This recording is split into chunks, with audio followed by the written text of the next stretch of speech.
بچے کی پیدائش کے بعد جو ہے وہ نام اس کا رکھنا یا نام دینا اس کو جو ہے ایک اہم مرحلہ ہوتا ہے. تو نام رکھتے ہوئے کن باتوں کو مد نظر رکھنا چاہیے اور کیا نام کا کوئی بندے کی شخصیت پر جو ہے اثر پڑتا ہے، اس کا کوئی واسطہ ہوتا ہے اس سے؟ بسم اللہ الرحمن الرحیم. نام کا جہاں تک تعلق ہے، دیکھیں نام رکھنا اس وجود کا جس کو ماں اور باپ دونوں محبت کرتے ہیں. تو جب کسی کا نام محبت میں رکھا جائے تو وہ آپ اس نام کا انتخاب کرتے ہیں کہ اس محبت کا اثر نام میں بھی نظر آئے اور اس محبت کا اثر اس کی شخصیت میں بھی نظر آئے.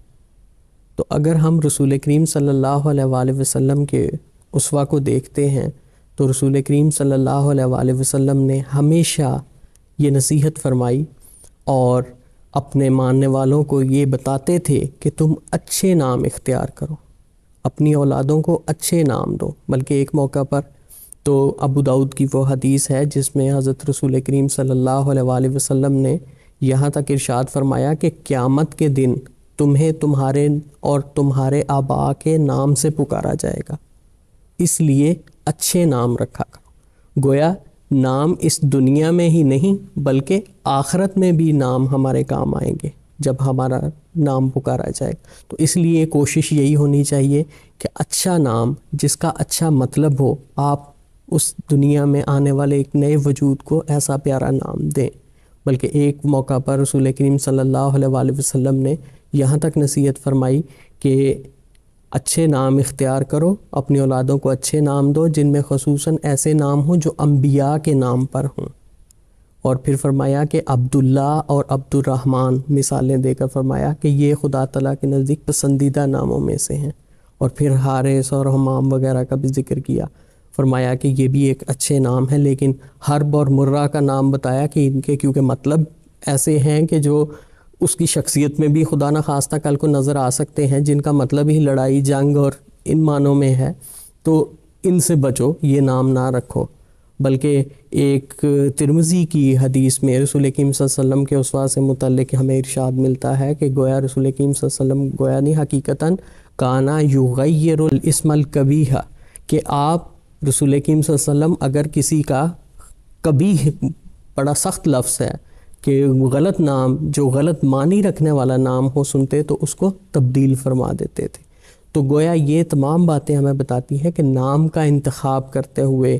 اس وجود کو نام دینے کے لیے ہمیں ان تمام چیزوں کو مد نظر رکھنا چاہیے، نہ کہ اس زمانے میں فیشن کے طور پر یا کسی ڈرامے میں کسی کریکٹر کو دیکھتے ہوئے، کسی کردار کو دیکھتے ہوئے، کسی سنگر کے نام پر ہم ایک نام اختیار کر لیں لیکن ہمیں یہ پتہ نہ ہو کہ اس کا مطلب کیا ہے. اور آئے روز ایسے میرا کیونکہ شعبہ ایسا ہے کہ جس میں آئے روز مجھے ایسے ناموں سے تعلق رہتا ہے، جب ہم ان کے فارمز چیک کرتے ہیں، ان کو دیکھتے ہیں، اور بعض اوقات والدین سے ہمارا رابطہ بھی ہوتا ہے. جو تو نام حضور انور کی طرف سے تجویز فرمائے جاتے ہیں، حضور انور وہ نام تجویز ہی اچھے معنی میں فرماتے ہیں، وہ نام جو کہ سنت کے مطابق چلے آ رہے ہیں، جن کے اچھے مطلب ہیں. لیکن ایسے نام ہوتے ہیں جو ڈراموں میں یا فلموں میں یا ادھر میڈیا میں جن کا ایک اثر ہے اور وہ ہم اختیار کر لیتے ہیں، یا کہا جاتا ہے جی ہم نے لغت کھولی اور اس میں ایک یہ نام اچھا لگا اور ہم نے رکھ لیا. یہ نہیں دیکھتے کہ کیا یہ نام کے طور پر استعمال بھی ہو سکتا ہے یا نہیں. تو یہ تمام چیزیں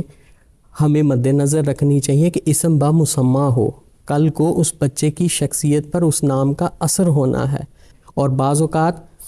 گھروں میں یہ ایک شرارت کے طور پر بچے کو شیطان کا نام دے دیا جاتا ہے. بعض والدین اپنے بچے کو کہہ رہے ہوتے ہیں یہ بہت شیطان ہے، حالانکہ شیطان کے لفظ پہ غور کریں کہ شیطان آپ کون کہے گا کہ وہ اپنے بچے کا یا اپنا نام شیطان رکھ. تو بعض اچھے ناموں کو بگاڑ کے لینا شروع کر دیتے ہیں. میں یہاں اگر آپ اجازت دیں تو حضرت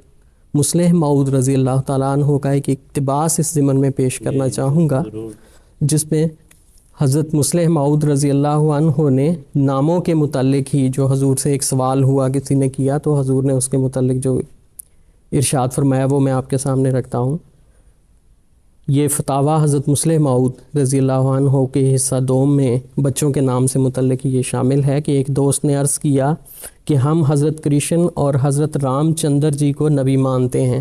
پھر ان کے ناموں پر اپنے بچوں کے نام کیوں نہیں رکھتے؟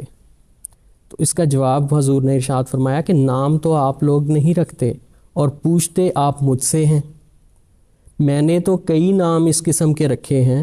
کرشن احمد اور منظور کرشن وغیرہ۔ جو لوگ شرح صدر سے اس قسم کے نام قبول کر لیتے ہیں میں ان کے ایسے نام رکھ دیتا ہوں۔ دراصل جو نام لوگ قرآن کریم میں پڑھتے ہیں ان ناموں پر نام رکھنے کی رغبت پیدا ہوتی ہے۔ ہندوؤں سے زبان کی وجہ سے چونکہ بودھ ہے اس لیے عام طور پر لوگوں کی توجہ اس طرف نہیں جاتی،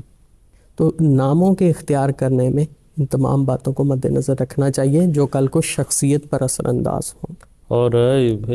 علماء یہ کہتے ہیں، نفسیات کے ماہرین یہ کہتے ہیں کہ اس نام کا انسان کو حصہ ملتا ہے، اس کی طبیعت پر وہ اثر پڑتا ہے۔ اور نام تو رکھے جو اچھے نام جو ہیں وہ تفاعل کے طور پر ہوتے ہیں کہ ایک اچھی امید کے طور پر بزرگان کے نام جو ہیں وہ لیے جاتے ہیں کہ ان سے عقیدت اور محبت رکھتے ہوئے اور امید رکھتے ہوئے کہ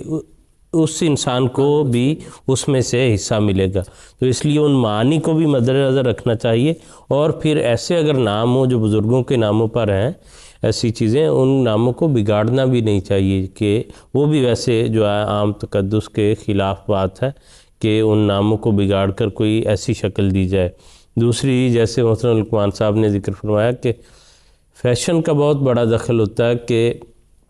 میڈیا میں، کسی ڈرامے میں، ٹی وی سیریل میں کوئی نام چل رہا ہے تو بغیر سوچے سمجھے جو ہے وہ نام اڈاپٹ کر لیے، نہ اس میں کوئی معنی ہے، اگر ہے تو وہ بھی بعض دفعہ بڑے عجیب و غریب معنی ہوتے ہیں، بلکہ جو ہے وہ میں یوں عرض کروں گا کہ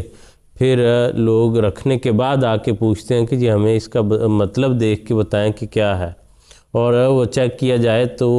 اس کا بعض دفعہ مطلب اچھا نہیں ہوتا، تو پھر ان کی یہ کوشش ہوتی ہے کہ کسی طرح کوئی اچھا مطلب پیدا کر دیں ہمیں جو ہے، کیونکہ اب ہم رکھ بیٹھے ہیں تو ہمیں کوئی ایسی راہ بتائیں کہ نہیں جی اس میں وہ فلاں اچھا مطلب پایا جاتا ہے، تو اب جو ہے یہ پہلے سوچنا چاہیے۔ اور بچہ جو ہے وہ بیچارہ اس لحاظ سے مظلوم ہے اور معذور ہے کہ وہ ایسے وقت میں ہے جب وہ خود فیصلہ نہیں کر سکتا، اس کا نام جو ہے وہ والدین نے، اس کے عزیز رشتہ داروں نے رکھنا ہے، تو اب وہ جو چاہے اس کا نام رکھ دیں، وہ بعد میں اب ساری عمر کے لیے اس کے ساتھ لگا ہوا ہے۔ تو یہ بھی جو ہے بچے کے جو ہے بیچارے کا خیال رکھنا چاہیے کہ آپ ساری زندگی کے لیے اپنے کسی جو ہے عدم توجہ میں یا ضرورت سے زیادہ لاڈ پیار میں کوئی ایسا نام اس کو نہ دیں کہ جو ساری زندگی کے لیے اس بیچارے کے لیے جو ہے ایک ٹیکہ بنا رہے اور اس کے پیچھا لگا رہے۔